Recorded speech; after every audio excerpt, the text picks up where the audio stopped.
Assalamualaikum warahmatullahi wabarakatuh. Waalaikumsalam warahmatullahi wabarakatuh. Alhamdulillahi wahdah, sadaqa wa'dah, wa nasara abdah, wa a'azza jundah. Wassalatu wassalamu ala man la nabiyya ba'dah, wa ala alihi wa sahbihi wa mawalah. La hawla wa la quwwata illa billah, amma ba'du. Saudara-saudara kaum muslimin rahimakumullah, seperti kita maklum bahwa Allah subhanahu wa ta'ala menciptakan manusia dan jin untuk melaksanakan ibadah kepadanya. Manusia yang ingkar terhadap perintah ini dinamakan dengan orang-orang kafir. Sedangkan jin yang mengingkari perintah ini dinamakan dengan setan atau syaitan dalam bahasa Qur'annya. Kemudian dalam perkembangannya, jin-jin yang kafir yang dinamakan setan ini bersekongkol dan menjadi bala tentaranya iblis untuk menggelincirkan manusia dengan berbagai macam cara dan jalan dari hal-hal yang diridhoi oleh Allah subhanahu wa ta'ala. Adapun yang namanya iblis, pada hakikatnya cuma satu saja, yaitu yang ingkar kepada perintah Allah untuk sujud kepada Nabi Adam alaihi salam. Iblis inilah kemudian yang menjadi sesepuh, raja, biang atau dedengkotnya para setan. Seluruhnya akan tunduk kepada komando iblis, akan taat dan setia kepada perintah iblis untuk mencari teman yang sebanyak-banyaknya guna menemani mereka di neraka nanti. Maka mereka pun melakukan satu proklamasi yang bisa kita baca dalam surah Al-A'raf ayat 16 dan 17, di mana iblis dengan tegas menyatakan, qala fabima aghwaytani la'aq'udanna lahum siratakal mustaqim. Wahai Allah, kata iblis, dari sebab engkau telah menghukum saya, dari sebab engkau telah mengusir saya dari surga, maka saya berjanji akan menipu, akan menggelincirkan mereka, Adam dan keturunannya, dari jalanmu yang lurus. Apa jalan yang lurus? Tidak lain Islam ini. Dengan segala cara dan jalan, iblis dan bala tentaranya akan berusaha menggelincirkan manusia dari jalan yang lurus. Caranya bagaimana? Ayat ke-17 menjawab, "Tsumma la'atiyannahum min ba'di aydihim." Akan kami datangi mereka, akan kami goda mereka dari arah sebelah depan. Kalau cara itu tidak kena, wa min khalfihim, kami goda mereka dari sebelah belakang. Andai kata cara itu pun tidak mempan, wa an aimanihim, dari arah sebelah kanan. Kalaupun itu gagal, wa an syama'ilihim, kami akan datang dari arah sebelah kiri. Pendeknya dari 4 penjuru angin, iblis dan seluruh bala tentaranya yang bernama setan belum akan puas sebelum kita tergelincir dari jalan yang lurus yang diridhoi oleh Allah subhanahu wa ta'ala.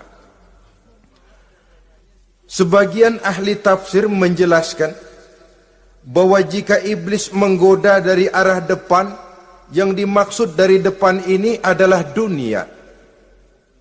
Sehingga manusia menjadikan dunia sebagai tujuan akhir dari seluruh kegiatan hidupnya. Ia pergi pagi, pulang sore, peras keringat, banting tulang, tidak ada yang dikejar kecuali dunia dan cuma untuk kepentingan dunia. Dunia yang membuat orang berpaling daripada akhirat. Dunia yang membuat orang lupa kepada tujuan penciptaannya. Maka dunia termasuk perangkap iblis. Apa isi dunia? Biasanya yang lazim itu 3 ta itu. Harta, tahta, wanita. Itu yang bikin orang jadi sibuk sampai lupa kepada tujuan penciptaannya. Untuk apa dia diciptakan oleh Allah? Ini wa'an min baini aidihim. Kami goda mereka dari arah depan dengan menyodorkan dunia dalam bentuk yang hijau ranau, dunia dalam bentuk yang manis sehingga mereka tenggelam di dalamnya lalu melupakan akhirat. Kalau cara itu juga tidak kena, wa min khalfihim, kami datang dari sebelah belakang. Kami lupakan mereka kepada akhirat. Itu mah urusan nanti bagaimana saja. Yang penting yang kita hadapi sekarang apa? Dunia. Akhirat kita belum tahu dan bahkan belum tentu ada. Yang sudah pasti saja kita garap. Melupakan akhirat. Wa an aimanihim, yang dimaksud dari arah sebelah kanan, iblis dan setan selalu menghalang-halangi manusia untuk berbuat kebaikan. Karena kanan adalah lambang kebajikan. Sedangkan an syama'ilihim, kiri adalah lambang kejahatan. Dicegahnya kita berbuat kebajikan dan dibisikannya kita untuk selalu melakukan kejahatan dan kemunkaran. Wala tajidu aktsarahum syakirin, dan akan kamu dapati sedikit sekali di antara manusia yang bersyukur atas nikmat yang telah engkau berikan kepada mereka. Ditanamkan rasa ingkar kepada nikmat. Jika kita tidak kufur iman, dibuatnya kufur nikmat. Mengeluh padahal hidup sudah serba cukup, merasa masih sangat kurang padahal orang lain sudah titik air liurnya melihat keadaan kita. Sedikit sekali di antara mereka yang pandai bersyukur kepada nikmat yang telah engkau berikan itu, ya Allah. Jadi untuk ingkar nikmat, bisikan selalu datang dari iblis. Coba lihat itu, temanmu yang tidak pernah sholat, rezekinya lancar, kamu berhenti saja sholat. Yang tidak pernah ke masjid, pangkatnya naik terus, udah berhenti aja ke masjid. Atau setidak-tidaknya mengeluh dalam hati, Tuhan kayaknya tidak adil, kenapa saya rajin sholat kok rezeki seret bener. Padahal pada dasarnya kalau kita mau berpikir dalam bentuk yang paling mendasar, Allah selalu memberikan yang terbaik untuk kita. Jika begini keadaan kita, inilah yang terbaik buat kita menurut pertimbangan Allah. Jika kita menuntut lebih lagi, mungkin dengan keadaan yang lebih itu kita bisa tergelincir. Dan Allah lebih tahu itu. Sebagai pencipta manusia, Allah lebih tahu tentang kemungkinan-kemungkinan yang bisa didapat dan dicapai oleh manusia. Bahasa ringannya, rezeki lu segini aja deh, lu jadi rajin sholat. Kalau rezeki lu melebihan jadi orang kaya dikit, nanti ngelihat masjid minggir. Allah selalu memberikan yang terbaik kepada kita. Saudara-saudara kaum muslimin, adapun iblis dan setan sudah menyadari betul bahwa iblis dan setan tempatnya di akhirat nanti jelas neraka. Itu mereka sudah sadari betul. Maka yang mereka kepengen sekarang, bagaimana mencari teman sebanyak-banyaknya untuk menemani mereka di neraka nanti. Nah inilah yang menyebabkan mereka berjibaku betul. Bahkan ada satu riwayat itu, ada waktu-waktu tertentu di mana para setan ini laporan kepada iblis. Kalau ada yang laporan gagal, bukan main marahnya si iblis ini selaku komandan. Kata setan, Pak, saya gagal menggoda si fulan karena imannya kuat. Goblok kamu. Dengan apa kamu goda dia? Dengan kedudukan. Dia tidak mau. Tempuh dengan jalan lain, barangkali dengan harta. Kalau dengan harta tidak bisa, barangkali dengan wanita. Kalau dengan wanita tidak bisa, tempuh segala macam cara. Dan mereka yang laporannya enak, artinya berhasil menggoda banyak orang-orang beriman, itu konditenya naik. Bahkan mendapat semacam piagam penghargaan sebagai kadar militan daripada iblis. Nah, mereka berusaha dengan segala macam cara mengumpulkan teman sebanyak-banyaknya. Kalau mereka sendiri sudah tahu pasti, sadar nasib saya di akhirat nanti pasti masuk neraka, diazab dan disiksa oleh Allah. Cuma saya begini ini lantaran ulahnya Nabi Adam dulu. Maka anak-anak cucu Nabi Adam harus menjadi teman-teman saya sebanyak-banyaknya guna menemani saya di dalam neraka. Oleh karena itu, pada kesempatan pertemuan saat ini, kita akan membicarakan siapa sih teman-teman setan itu. Diriwayatkan dari Wahab bin Munabbih bahwa pada satu hari iblis diperintahkan oleh Allah untuk datang kepada baginda Rasulullah sallallahu alaihi wasallam dan menjawab segala pertanyaan yang diajukan oleh baginda Nabi. Datang iblis dalam bentuk orang tua pakai tongkat.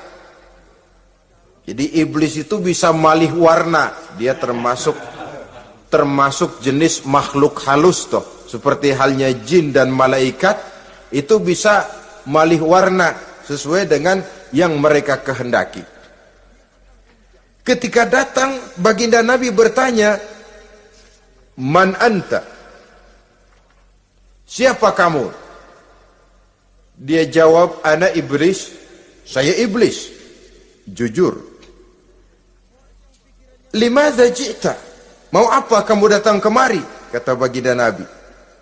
Dijawab oleh iblis, "Innallaha amaroni an atika wa ujibaka an kulli ma sa'altani."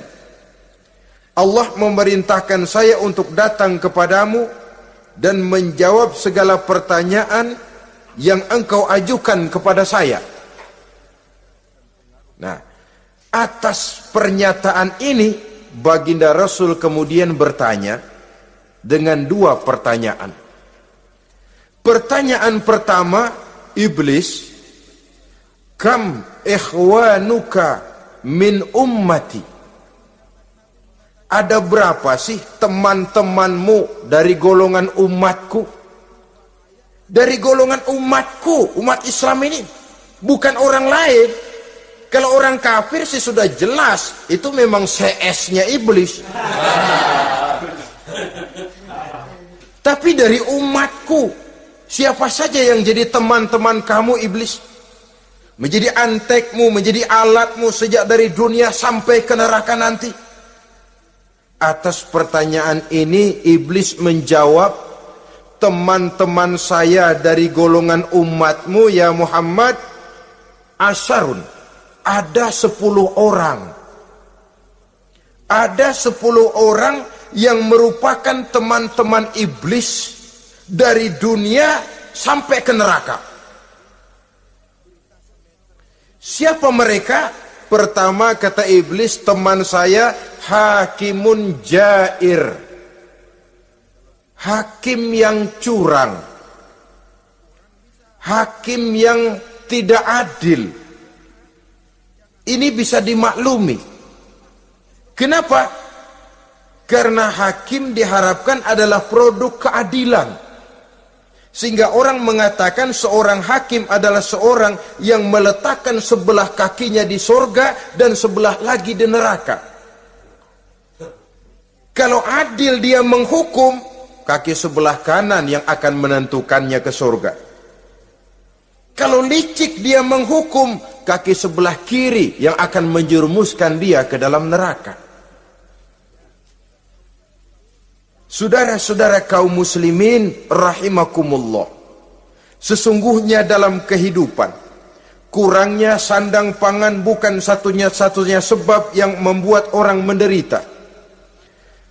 Tidak teraturnya perumahan, kurangnya lapangan kerja bukan satu-satunya yang menyebabkan rakyat menderita. Tapi lukanya rasa keadilan, tidak tegaknya hukum sebagaimana yang diharapkan, itu juga bisa menjadi sumber nestapa, bisa menjadi asal dari segala derita. Oleh karena itu, hakim yang tidak adil, hakim yang curang, yang menghukum tidak berdasarkan hukum, tapi berdasarkan kepentingan, berdasarkan pesan sponsor, hukum bisa dibeli, ada istilah mafia peradilan. Hakim-hakim macam ini yang akan menjadi teman-teman iblis. Dan tiap kali palu akan diketuk, iblis sudah bukan main sibuknya. Kekuasaan di tanganmu, hijau katamu, hijau yang akan berlaku, merah kau ketok, merah yang akan jadi keputusan. Orang lain tidak tahu ini kesempatan untuk jadi kaya, ini kesempatan untuk naik pangkat. Manipulir hukum tidak ada yang tahu karena orang banyak yang awam dengan hukum. Saudara-saudara kaum muslimin, kalau hukum sudah bisa dibeli, atau kalau hukum cuma untuk orang-orang kecil saja, ada kelompok-kelompok yang kebal hukum, maka akan timbullah kiamat di masyarakat, di mana yang kuat makin kuat, yang lemah selalu menjadi mangsa. Oleh karenanya, hakim yang serong, hakim yang durjana merupakan teman-teman setan, merupakan teman-teman iblis dari dunia sampai ke neraka nanti. Ini yang pertama. Oleh karenanya, pada dasarnya setiap kita adalah hakim untuk keluarga, dalam pergaulan. Hendaklah adil di dalam memutuskan segala sesuatu. Lebih-lebih hakim yang memang menjadi pengayom masyarakat. Bukankah lambang para hakim digambarkan dalam bentuk neraca yang berimbang? Tidak berat ke kiri, tidak juga berat ke kanan. Dalam arti objektif memberikan keputusan sesuai dengan hukum, sehingga masyarakat terlindungi. Dan hakim yang adil secara praktis adalah musuh daripada setan.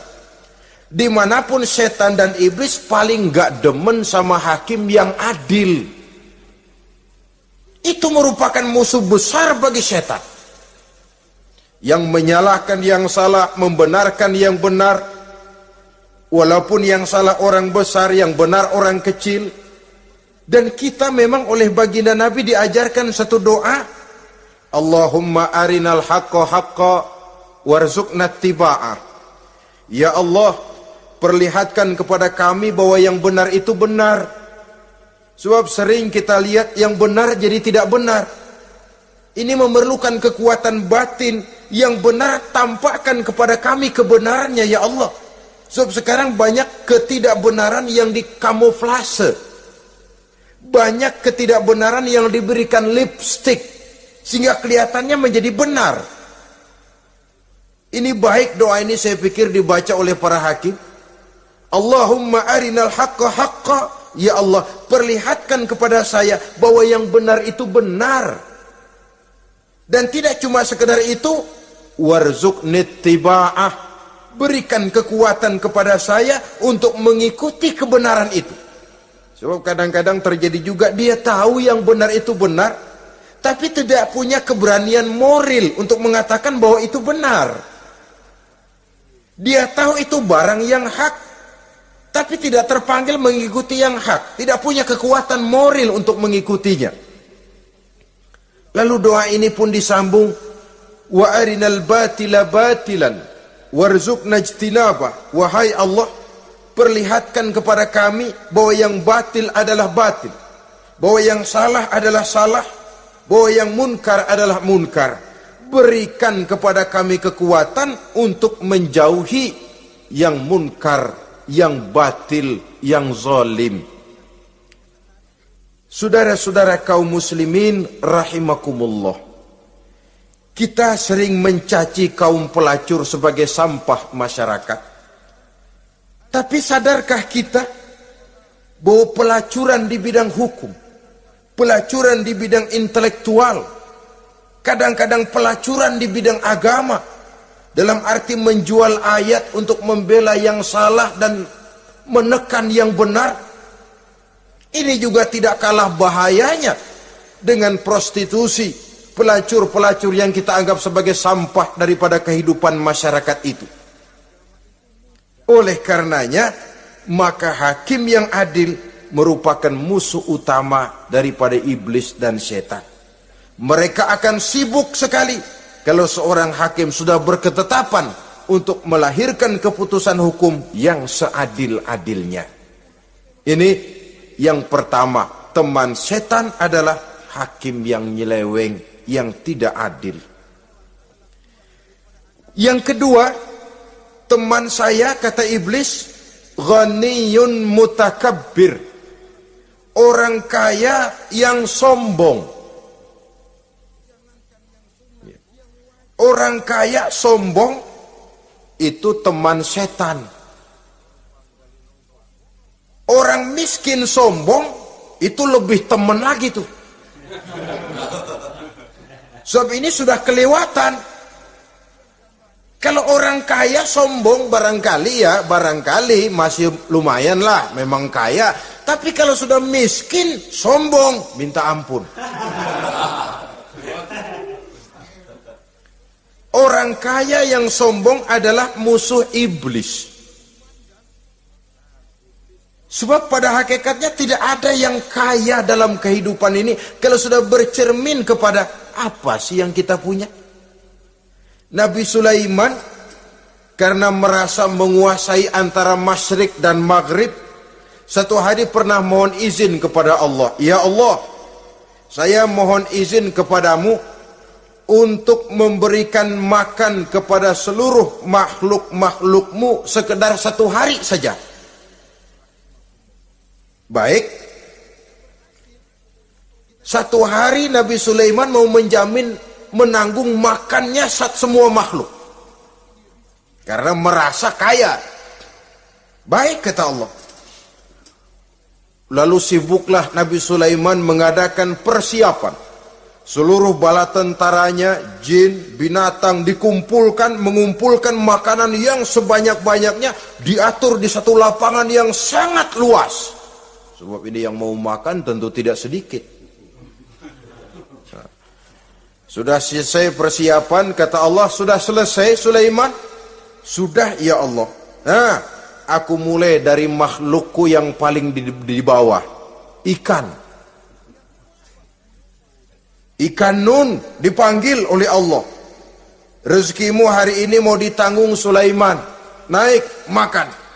Naik ikan ini. Sekali makan seluruh persiapan habis. Goleng kepala Nabi Sulaiman, beliau sadar lalu sujud, maha kaya engkau ya Allah. Boro-boro nanggung makanan semua makhluk hidup sehari, ikan satu enggak keurusan. Ini baru sekali makan, bagaimana nambahnya? Jadi apa sih yang kita anggap kaya ini? Maka orang kaya yang sombong pada hakikatnya kacang yang lupa akan kulitnya. Tidak ada yang kita bawa pada saat kita terlahir ke alam ini. Sebagaimana juga tidak ada yang kita bawa pada saat kita meninggalkan alam ini. Harta kita akan pindah nama. Sebab itu yang perlu kita jaga pada hakikatnya tidak lain nilai-nilai iman. Sebab ini yang akan kita bawa. Cuma ironinya, karena iman itu abstrak, bukan benda, orang yang kehilangan iman tidak pernah ribut. Sebaliknya karena harta itu materi, benda konkret, orang yang kehilangan harta cepat merasa, cepat ribut. Motor hilang, ribut. Kenapa? Motor itu benda, kelihatan. Duit hilang, ribut. Televisi hilang, ribut. Kenapa? Benda. Tapi kalau iman yang hilang, wah kelihatannya tenang-tenang saja, Pak.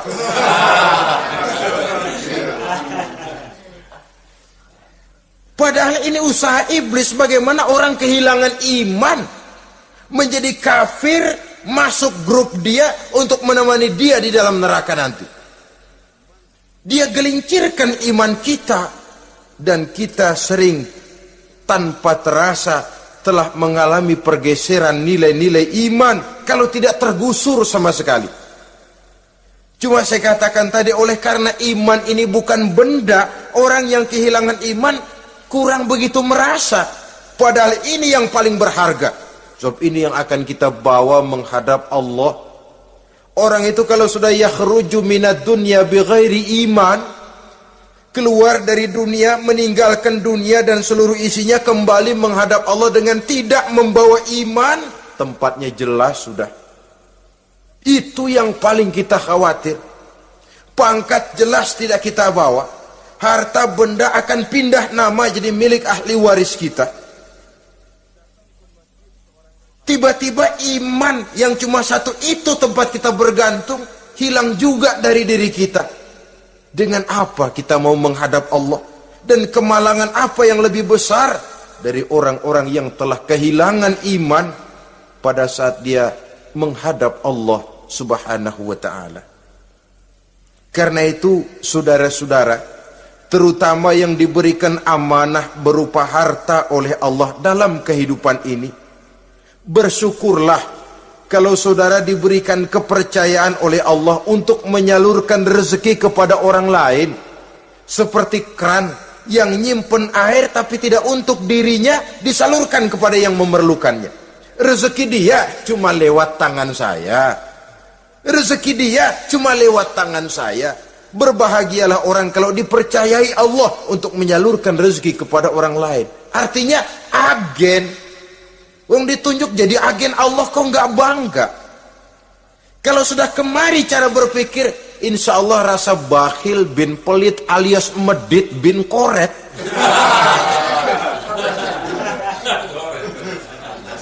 Itu insya Allah nggak ada. Kan kadang kita berpikir, yang nyari duit gue setengah mati, lu datang-datang mau minta aja pala lu. Kan itu toh kadang-kadang cara kita berpikir. Ya boleh jadi lalu terasa berat. Tapi kalau kembali kepada kesadaran, barangkali alhamdulillah rezeki dia cuma lewat tangan saya. Kalau saya nggak ngasih dia, barangkali nggak semudah ini saya dapat rezeki. Allah mudahkan rezeki saya karena saya sering membantu orang-orang yang memang memerlukannya. Andai kata saya nggak membantu mereka, belum tentu rezeki selancar ini. Tidak lalu enak aja, peras keringat gua banting tulang, pergi pagi pulang sore, lu datang-datang nada aja. Berbahagialah orang jikalau sekali lagi dia dijadikan agen oleh Allah untuk menyalurkan rezeki kepada mereka yang memang memerlukannya. Kalau tidak ke arah itu kita berpikir, yang timbul bakhil. Bakhil lalu bermegah-megah dengan hartanya, timbul kesombongan. Senang lihat orang susah, lalu dia sendiri dengan hartanya cuma to show only, pameran. Lewat di kampung senang kalau orang melotot, lihat mobilnya yang serba mengkilap, sepatunya yang serba mahal. Senang kalau wah, semua gaya hidupnya serba jet set, wah, wah, wah. Senang betul kalau melihat orang sudah serba bengong lihat keadaan dia. Timbul takaburnya, sombongnya, ngenyek kepada yang lain. Maka orang kaya yang sombong, teman iblis, teman setan. Setan senang betul. Sebaliknya secara praktis, orang kaya yang rendah hati adalah musuh iblis. Saudara-saudara kaum muslimin rahimakumullah. Lain memang. Kalau kita diberikan ilmu di akhirat nanti pertanyaan cuma satu, ilmumu kau amalkan untuk apa? Kalau kita diberikan umur panjang, pertanyaan akhirat satu saja, umurmu kau habiskan di mana? Tapi kalau sudah harta diberikan kepada kita, pertanyaan akhirat dua, min aina iktasabahu wa fima anfaqahu. Hartamu kau dapat dari mana, kau belanjakan kemana? Depan belakang ditanya. Yang ketiga, teman iblis itu tajirun khain, pedagang yang berkhianat, baik kepada sesama teman pedagangnya karena ingin lebih maju dari yang lain. Terjadi persaingan yang tidak sehat di berbagai bidang bisnis, ataupun kepada para pembelinya dengan mengatakan barang yang baik adalah barang yang tidak baik menjadi baik. Sebab pada dasarnya apabila kaum pengusaha sudah berkhianat akan timbul kegoncangan ekonomi, dan kegoncangan ekonomi dampaknya adalah melahirkan kelas-kelas kemiskinan. Kemiskinan merupakan satu perangkap iblis. Biasanya orang kalau udah melarat udah dekat banget sama kafir. Kalau tidak dilatar belakangi oleh nilai iman yang kuat.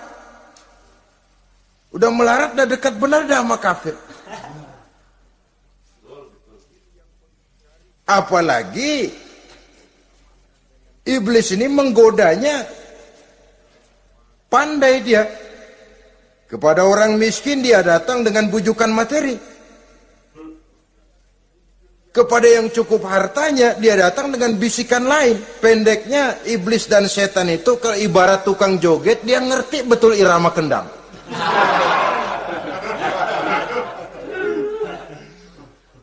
Di mana kelemahan orang itu dia selidiki, dia pelajari, dari arah situ dia masuk. Dan secara strategi perang, iblis dan setan ini posisinya memang lebih menguntungkan daripada kita.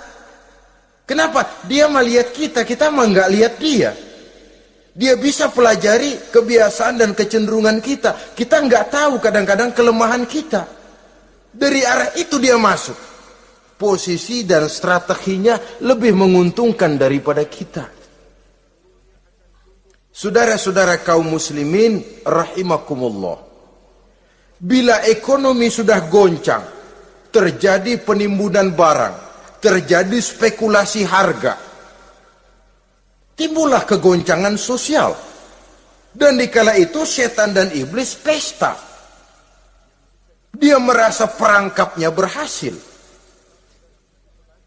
Persaingan-persaingan yang tidak jujur, yang pada dasarnya akhirnya bukan cuma merusak sistem ekonomi, tapi juga mempengaruhi hasil kerjaan.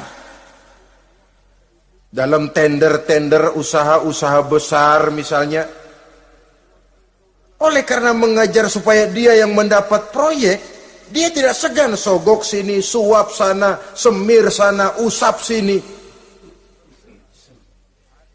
Tinggal untungnya sedikit dan dia harus dapat untung besar. Akhirnya apa? Proyek yang dikerjakan cuma asal sekedar jadi. Tidak seperti standar yang ditetapkan lagi. Juga tidak merupakan kesalahan yang sepenuhnya harus dibebankan kepada dia.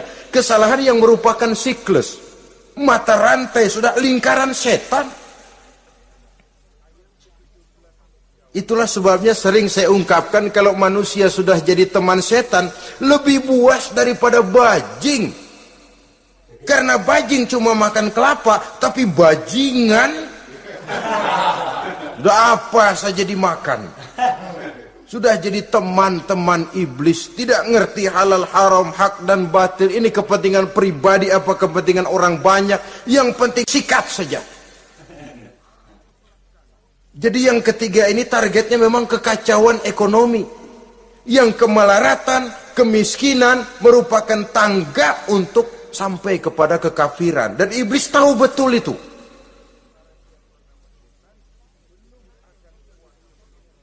lain. Misalnya contoh yang diberikan oleh Rasul. Rasul kan pernah dagang di kala remaja itu, membawa dagangannya Siti Khadijah, kain.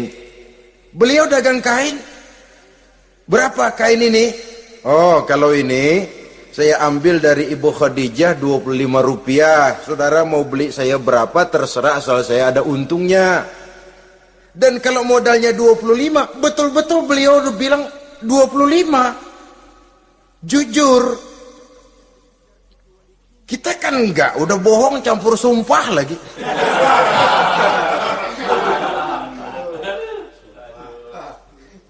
Ini yang ketiga.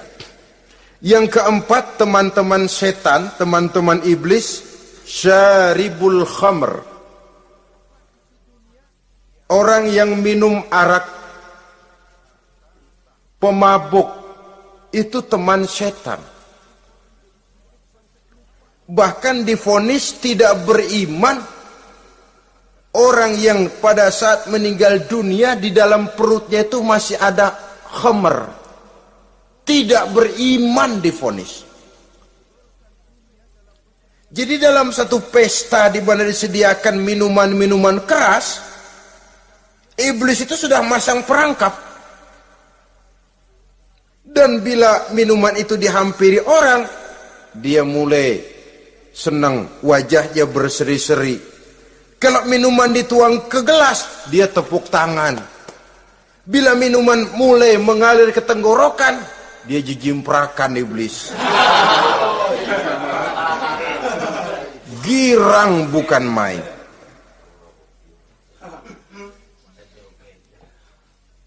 Saudara-saudara kaum muslimin rahimakumullah.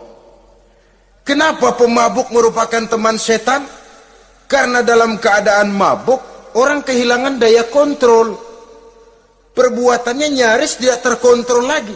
Tidak ada rahasia, tidak ada harga diri, tidak ada sifat memelihara, dan itu ciri-ciri daripada iblis.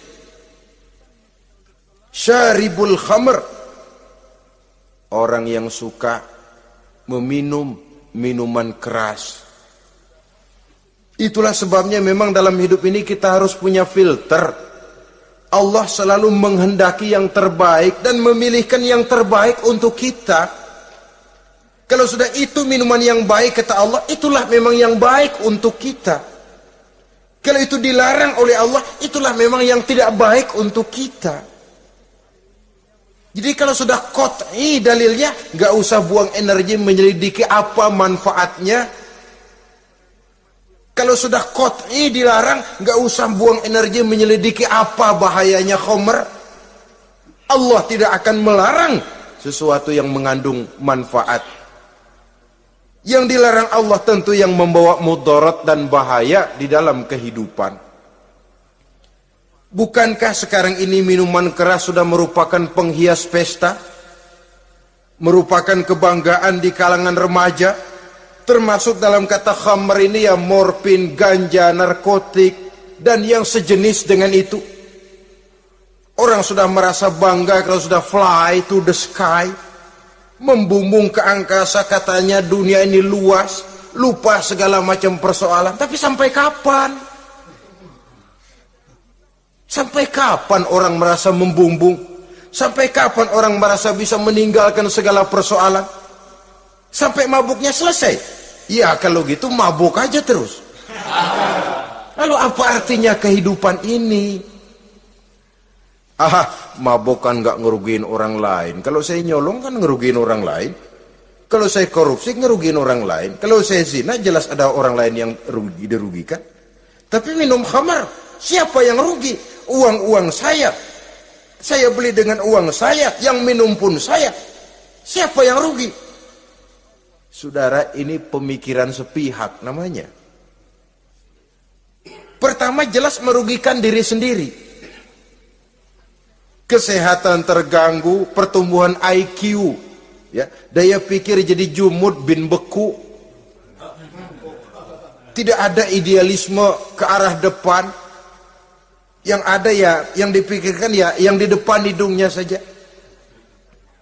Dan konon itu pada mulanya memang orang kan sifatnya cuma ingin tahu. Nyobain ketagihan.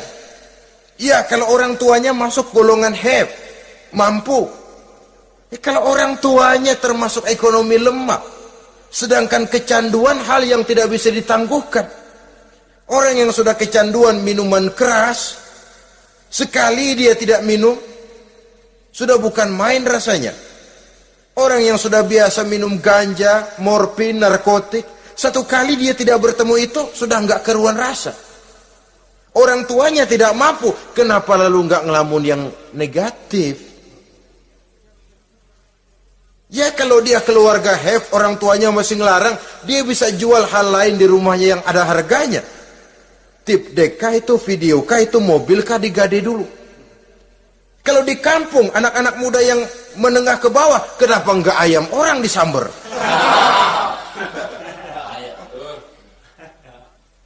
Terjadilah perbuatan negatif yang akhirnya merembet kepada merugikan orang lain. Hakikatnya zahirnya memang pada mulanya hanya merugikan diri sendiri, tapi lambat laun akan merembet juga kepada merugikan orang lain. Oleh karena itu pantas kalau dalam perjalanan Mi'raj begitu hendak start dari Masjidil Aqsa menghadap Allah, kepada baginda Nabi disodorkan 2 gelas minuman, segelas susu dan segelas arak. Muhammad, kau ambil salah satu minuman itu, kau minum. Mantap. Nabi mengambil gelas yang isinya susu lalu beliau minum. Selesai minum kata Jibril, "Shaddaqta ya Muhammad, laqad asabtal haq."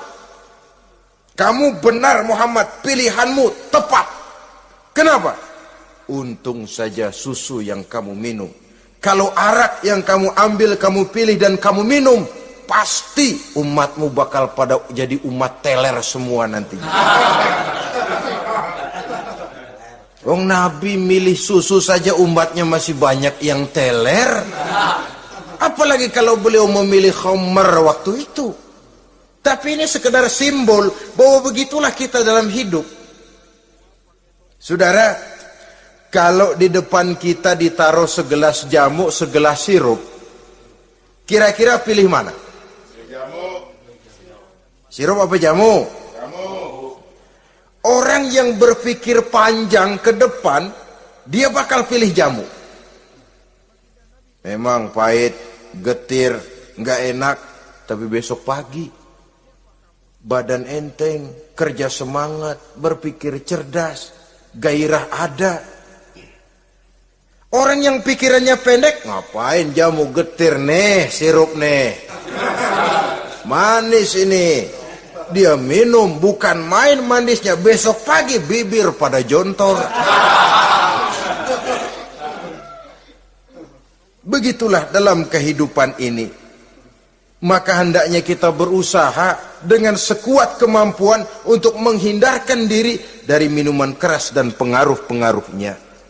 Yang kelima, teman iblis itu al-qattat, tukang-tukang fitnah. Itu suling iblis itu, trompet setan. Sebab apa? Benar kalau Quran mengatakan, Nabi mengatakan al-fitnatu asyaddu minal qatli. Fitnah lebih bahaya dari pembunuhan. Sebab apa? Pembunuhan membunuh orang secara langsung. Fitnah membunuh orang pelan-pelan. Kalau mati mau mendingan cepat daripada pelan-pelan. Pelan-pelan mati, cepat mati, enakan cepat, nggak ngerasain sakit. Fitnah membunuh orang pelan-pelan. Nama baik orang hancur, dicoreng-moreng di tengah masyarakat. Maka tukang-tukang fitnah, teman-teman setan dari dunia sampai ke neraka nanti. Karena fitnah lebih bahaya daripada pembunuhan. Mengada-ada yang tidak ada diada-adakan, fitnah. Melebih-lebih, berita semeter jadi 3 meter, yang 2 meter. Ya kalau positif, kalau negatif, fitnah. Memang orang bilang kalau kita nitip duit jangan harap lebih, kurang bisa. Tapi kalau nitip omongan jangan harap kurang, pas saja sudah untung itu. Biasanya lebih, namanya omongan. 1 meter jadi 2 meter, 2 meter jadi 3 meter. Itu sifat dari yang namanya omongan. Kita kirim uang, udah nggak bakalan lebih dah. Ini nitip uang sama saya 50.000, tambahin 10.000, langka yang berpikir begitu. Kurang malah bisa. Enak aja nitip, gua kan kemarin pakai ongkos. Hitung transport misalnya. Tapi kalau sudah nitip omongan, pas saja sudah untung loh. Biasanya malah lebih.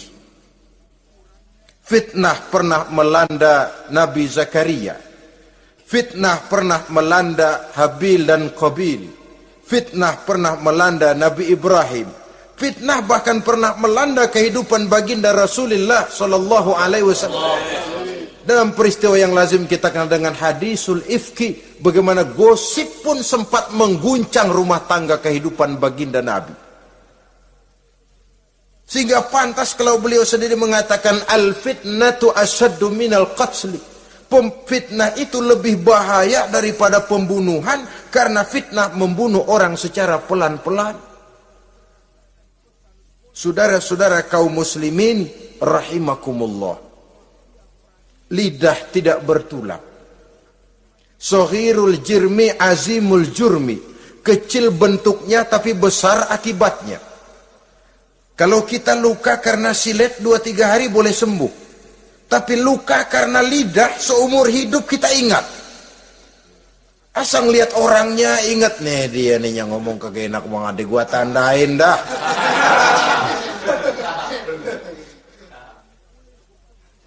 Itulah sebabnya pepatah bilang salamatul insan fi hifzil lisan. Orang akan selamat jikalau dia pandai menjaga lidahnya. Saudara-saudara kaum muslimin, yang keenam, teman setan sahibur riya. Orang yang riya, beramal cuma to show only, supaya ingin dipuji orang, ingin dilihat orang. Riya namanya. Tidak ada ikhlas. Sebab kata Imam Ghazali, an-nasu kulluhum niyamun illal alimun wal alimuna, an-nasu kulluhum mauta illal alimun wal alimuna niyamun illal amilun wal amiluna mughtarruna ilal mukhlisun. Manusia itu pada hakikatnya mati kecuali orang alim. Orang alim sekalipun hidup hakikatnya adalah tidur, kecuali orang yang mengamalkan ilmunya. Dan orang yang mengamalkan ilmunya banyak yang tertipu kecuali orang yang ikhlas. Tepat ini fatwa Imam Ghazali. Manusia hakikatnya tidur kecuali orang yang alim. Orang yang alim walaupun hidup tapi tidur, hidup tidur, ya nggak bisa berbuat banyak kecuali orang yang mengamalkan ilmunya. Dan orang yang mengamalkan ilmunya banyak yang tertipu kecuali yang ikhlas. Jadi kalau amal itu adalah jasad, ikhlas itu adalah ruh. Amal tanpa ikhlas patung. Patung tidak bisa berkembang, tidak bisa berbuat banyak, namanya patung. Itu amal tanpa ikhlas. Ini termasuk penyakit batin toh, ikhlas, riya, ujub, sum'ah, penyakit kepengen didengar orang, penyakit kepengen dilihat orang. Wah, kalau sembayangnya dilihat orang mantap betul, kayak besok mau mati. Tapi kalau sudah sembayang nggak dilihat orang, wah kilat khusus, cepat bukan main. Riya. Ini yang menghancurkan amal ini nggak terasa. Sifat kita sendiri. Riya ini menggeragoti amal. Sebagaimana api menggeragoti kayu bakar. Yang ketujuh. Teman setan akilu malil yatim. Orang yang memakan harta anak yatim. Itu setan senang betul itu. Dia bisikan, lah kau kan ngurus anak yatim. kau sudah menanamkan budi kepada mereka, jadi wajar kalau kau ambil bagian. Mula-mula memang dalam batas yang wajar, makin lama malah berebut sama yatimnya. Makin kesonoin, yatimnya malah nggak keduman, panitianya yang kenyang. Akilu malil yatim, orang yang memakan harta anak yatim secara zalim, ini merupakan teman setan. Sebaliknya, orang yang melindungi anak yatim, kata Nabi, seperti dua jari ini dengan aku di akhirat nanti. Dekat derajatnya dengan Rasul. Yang kedelapan, teman setan al-mutahawinu bis shalah. Orang yang nganggap enteng sholat, ngenteng-ngentengin sholat. Nanti aja dah, kalau udah tua-tuaan, sembahyang mah gampang, saban sehari ada. Kalau ini nih tinju jarang-jarang. Al-mutahawin, ngenteng-ngentengin. Pada dasarnya agama itu mudah, jangan dipersulit, tapi juga jangan dipermudah. Agama itu tidak berat, jangan diberat-beratin, tapi juga jangan dienteng-entengin. So yang enteng kalau kita entengin akhirnya menganggap remeh. Mulanya memang sedikit, makin lama makin banyak, makin lama makin banyak, makin bertumpuk. Apalagi kalau sadar kita sholat adalah tiang daripada agama. Bagaimana rumah akan tegak tanpa tiang yang kuat? Bagaimana agama akan tegak dalam diri seseorang kalau sholatnya dia enteng-entengi? Jangankan yang sunnah, yang wajib saja. Kadang-kadang tutup lubang gali lubang. Padahal itu merupakan tiang pokok. Rumah itu untuk kuat harus ada tiang-tiang tambahan. Tiang tambahan ini ya nawafil, ya rawatib, solat-solat sunnah itu. Itu untuk menjaga stabilitas temperatur batin kita kepada Allah. Al-mutahawinu bis shalah. Jadi kalau sudah masuk waktu beduk misalnya berbunyi, azan berkumandang, iblis mulai menyebar bala tentaranya. Pasukan, siap.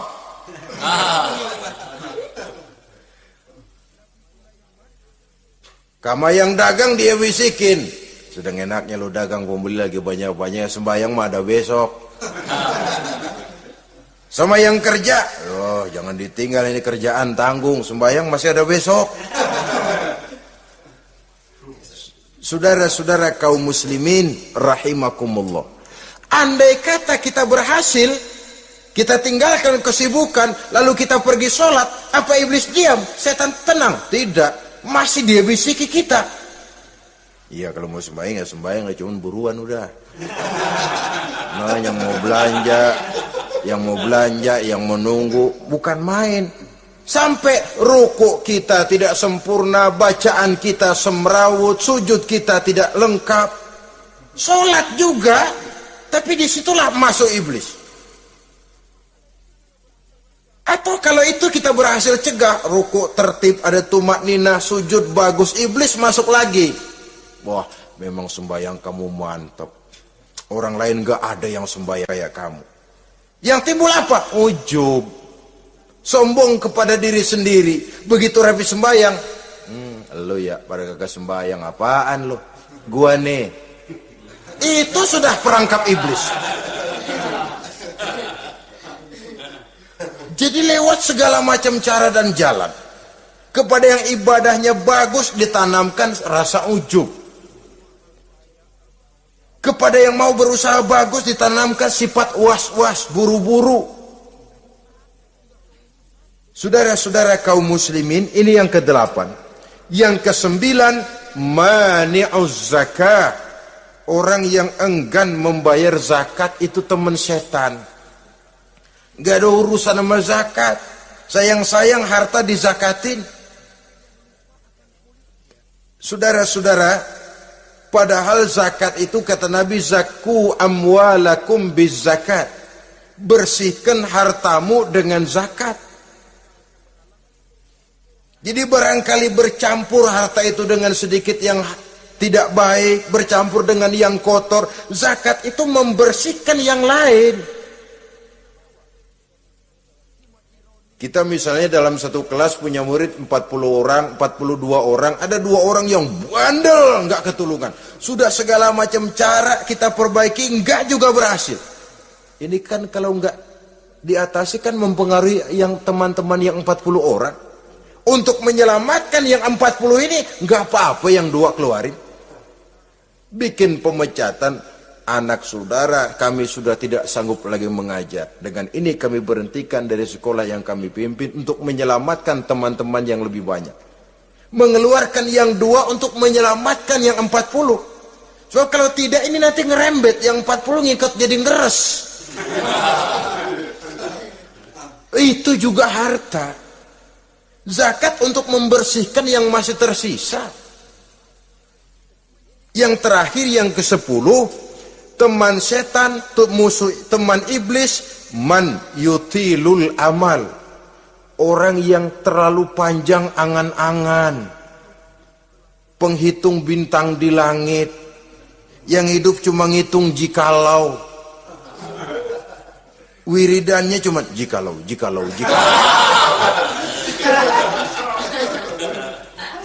Tidak pernah mau berbuat, cuma angan-angan kelewat panjang.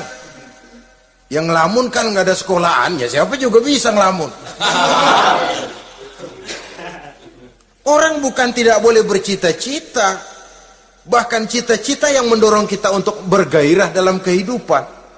Tapi kalau cita-cita tanpa langkah konkret, yang penting kan punya kemauan, lebihnya tawakal, nggak cukup. Pernah datang ke masjid seorang sahabat. Begitu sampai dia turun dari onta langsung menghadap baginda Nabi. Nabi tanya, ontamu udah diikat belum? Belum ya Rasul. Kenapa? Saya tawakal kepada Allah. Tuh orang diomelin sama Nabi. Ikat dulu, habis gitu baru tawakal. Betul toh. Ikat dulu tuh onta, lebihnya baru tawakal. Kalau udah diikat masih lari juga, itu tawakal. Lah belum diikat udah tawakal. Orang yang terlalu panjang angan-angan, yang akhirnya kalau tidak merusak cara berpikirnya, akan mendorong dia kepada perbuatan yang negatif untuk mewujudkan angan-angannya itu. Macam misalnya ya, pakaian kepengen bagus, harta mau banyak, usaha ogah, kerja capek sedikit tidak mau, kepengen seperti orang-orang, lalu ngelamun. Kalau tidak jadi gila, ya merusak perbuatannya. Kan berapa banyak orang yang kepengen kaya gagal lalu jadi sableng. Kertas koran ditumpukin, dikantongin, dia kira gepokan duit. Hawanya duit udah banyak aja. Tulul amal, terlalu panjang angan-angan.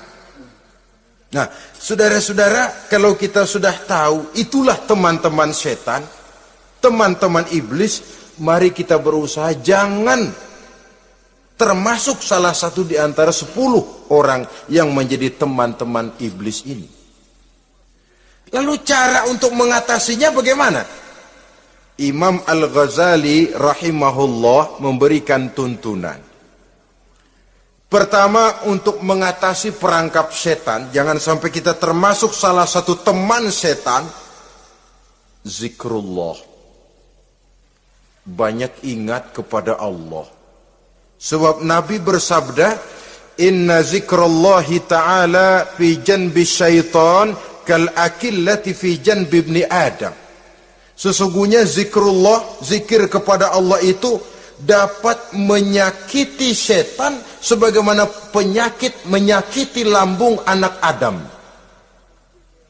Jadi setan itu akan kurus kalau kita hantam pakai zikrullah. Setan tidak berdaya, lemah kalau kita hantam pakai zikrullah. Ingat Allah, selalu merasakan kehadiran Allah dekat dalam hidup. Itu senjata pertama. Dengan zikrullah, setan kurus. Kalau udah kurus, ya lemas, nggak berdaya ngadepin kita. Tapi kalau nafsu yang kita ikutin, kita umpanin tuh setan. Lah gemuk. Begitu gemuk, makin berleluasa dia ngutak-ngatik kita. Yang kedua, jangan mendekati tempat maksiat.